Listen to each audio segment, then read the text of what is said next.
A new Fantastic Four clip just dropped, and okay, it's the first time I felt remotely anything positive. That's because in this new clip, the main thing that I'm happy to see is that Reed is at least given some dialogue that makes him seem like he's the team leader as opposed to Sue. We are going to find a solution. We are going to make it right.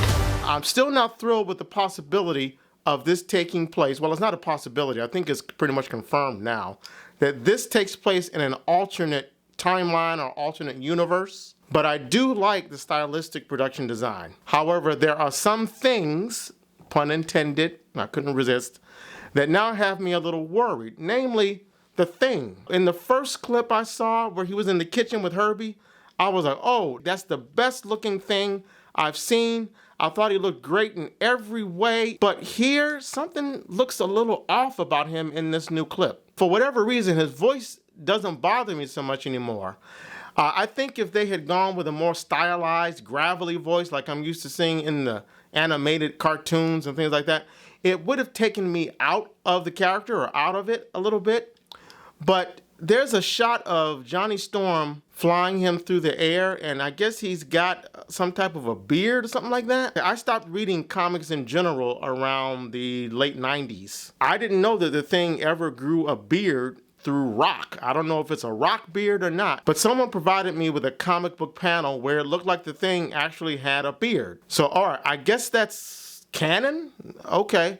So it seems kind of silly to me. Also, in regards to that scene where Johnny Storm was flying with the Thing, it's something, I don't know, seemed a little weird about that, particularly seeing Johnny laying on top of Ben while he's, flying him, and hearing Johnny scream, "Say it! Say it!" No, Johnny. Say it! I don't wanna! Say it! And, well, not that there's anything wrong with it. Okay, let me stop. I still have concerns about how effective the CGI is going to be when Reed does his stretching. Typically, when you see stretching on screen, and this was the case with the first 3 Fantastic Four movies, especially that first bootleg one from Roger Corman.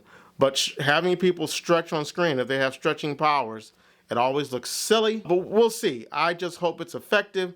I will say that the shot of him stretching and landing on the ground like Spider-Man came across as corny to me. Now, on the plus side, seeing the Silver Surfer in close-up, she didn't look as bad as I recall. Maybe it's because I'm seeing her closer up. I don't know. But it didn't bother me as much this time, so I'm happy about that. Of course, I'm basing that on seeing one quick shot of the Surfer close up. Overall, this clip does make me a little more excited to see this movie. I still wish there were any other actor than Pascal playing Reed Richards, because like I said before, I think he's overexposed. He's got another movie that just dropped called The Materialist with Chris Evans.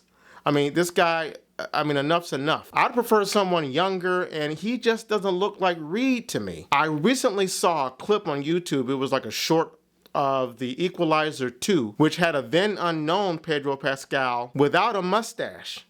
And just without the mustache, he looked so much better and believable as Reed Richards. So why couldn't he just shave the mustache? Give me that. Coincidentally, my favorite Marvel comic book property is the Fantastic Four.